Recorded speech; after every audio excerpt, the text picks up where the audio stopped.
Secunderabad cantonment BRS MLA అభ్యర్థి పేరును గులాబీ బాస్ కేసీఆర్ ప్రకటించారు. దివంగత ఎమ్మెల్యే సాయన కూతురు నివేదితను కంటోన్మెంట్ బీఆర్ఎస్ ఎమ్మెల్యే అభ్యర్థిగా కేసీఆర్ అనౌన్స్ చేశారు. పార్టీ ముఖ్య నేతలు, స్థానిక నేతలతో చర్చించిన అనంతరం నివేదిత అభ్యర్థిత్వాన్ని కేసీఆర్ ఖరారు చేశారు. లాస్ట్ నివేదిత అకాల మరణంతో కంటోన్మెంట్ అసెంబ్లీ స్థానానికి ఉప ఎన్నిక అనివార్యమైంది. 6 నెలల్లోగా ఉప ఎన్నిక నిర్వహించాల్సి ఉండగా ఈసీ ఇటీవల నోటిఫికేషన్ విడుదల చేసింది. పార్లమెంట్ ఎన్నికలతో పాటే కంటోన్మెంట్ బై ఎలక్షన్ జరగబోతోంది. ఈ క్రమంలో కేసీఆర్ కంటోన్మెంట్ నుంచి మరోసారి సాయన ఫ్యామిలీకి టికెట్ కేటాయించారు.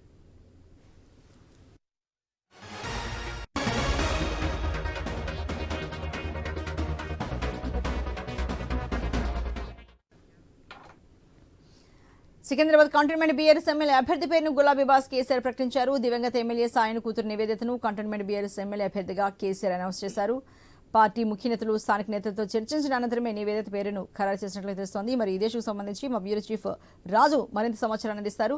రాజు, మరి పార్టీ ముఖ్య నేతలు, స్థానిక నేతలతో చర్చించిన తర్వాతనే నివేదిత పేరును కేసీఆర్ ఖరారు చేసినట్టుగా తెలుస్తోంది. మరి దీనికి సంబంధించి డీటెయిల్స్ ఎలా ఉన్నాయి? మరి ఆశావాహులకు కొంతమంది మనకు చూసాము, కొంతమంది ఆశావాహులు కూడా ఉన్నారు టికెట్ తమకు కావాలంటూ.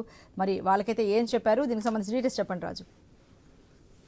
సో అర్చన, మొత్తానికి మే 13 జరగబోయేటువంటి పార్లమెంట్ ఎన్నికలతో పాటు తెలంగాణ రాష్ట్రంలో కంటోన్మెంట్, హైదరాబాద్ నగరానికి సంబంధించిన కంటోన్మెంట్ శాసనసభ కూడా ఎన్నికలు జరగబోతా ఉన్నాయి. ఉప ఎన్నిక జరగబోతా ఉంది. 2023 నవంబర్ 20 జరిగినటువంటి ఎన్నికల్లో బీఆర్ఎస్ పార్టీ నుంచి లాస్య నందిత మాజీ ఎమ్మెల్యే సాయన్న కూతురు ఎవరైతే గెలుపొందారో ఆమె ఇటీవలి కాలంలో అకాల మరణం రోడ్డు యాక్సిడెంట్ లో అకాల మరణం చెందడం జరిగింది. అయితే లాస్య నందిత మరణం తర్వాత వచ్చినటువంటి అనివార్య ఉప ఎన్నిక ఏదైతే ఉందో ఆ ఉప ఎన్నికల్లో లాస్య నందిత సోదరి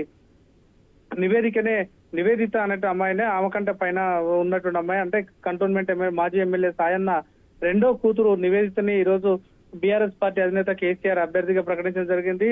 అనేక మంది ఊహాగానాల మధ్యలో ఈ యొక్క అభ్యర్థిత్వాన్ని ఖరారు చేయడం జరిగింది. ముందుగా క్రిషాంక్ సంబంధించి గతంలో టీఎస్ఏ ఎండిసి చైర్మన్ గా పనిచేసినటువంటి క్రిషాంక్ ని కంటోన్మెంట్ ఎమ్మెల్యేగా పోటీ చేయిస్తారు, లేదంటే ఎంఎన్ శ్రీనివాస్ ని పోటీ చేయిస్తారని చెప్పేసి ప్రచారం జరిగినప్పటికీ చివరికి సాయన్న కూతురుకే ఈ యొక్క అవకాశం లభించిందని చెప్పుకోవచ్చు. సాయన్న కూతురు వైపే కేసీఆర్ నిర్ణయం తీసుకోవడం జరిగింది. సికింద్రాబాద్ తో పాటు అదే కంటోన్మెంట్ తో పాటు సికింద్రాబాద్ పార్లమెంట్ ఎన్నిక కూడా జరుగుతున్నటువంటి నేపథ్యం ఏదైతే ఉందో ఈ నేపథ్యంలో అక్కడ ఉన్నటువంటి స్థానిక హైదరాబాద్ నగర నాయకులను దృష్టిలో పెట్టుకుని వాళ్ళందరి ఆలోచనలు, సలహాలు, సూచనలతో పాటు కంటోన్మెంట్ సాయన్న కుటుంబ సభ్యులు, ఆయన సతీమణితో పాటు ఇద్దరు కుమార్తెలు ఉన్నారు. వాళ్ళతో కూడా చర్చించి నిర్ణయం తీసుకోవడం జరిగింది. కంటోన్మెంట్ పార్టీ నియోజకవర్గ సంబంధించిన నాయకులు ఎవరైతే ఉన్నారో వాళ్ళందరితో కూడా చర్చించి నిర్ణయం తీసుకున్నట్టు తెలుస్తుంది. గతంలోనే నివేదిత తనకు అవకాశం ఇవ్వాలని చెప్పేసి కేసీఆర్ ను కలిసి విజ్ఞప్తి చేయడం జరిగింది. సో విజ్ఞప్తి చేసిన నేపథ్యంలో సందర్భం వచ్చిన తర్వాత ఆలోచించి చెప్తానని చెప్పినటువంటి ఆయన ఇటు పార్టీ నేతలందరితో కూడా చర్చించి, హైదరాబాద్ నగర నాయకులందరితో కూడా చర్చించి ఈ నిర్ణయం తీసుకోవడం జరిగింది. కొద్దిసేపటి క్రితం నివేదితను కంటోన్మెంట్ బీఆర్ఎస్ పార్టీ అభ్యర్థిగా ఖరారు చేయడం జరిగింది. Archana. Right Raju, thank you very much.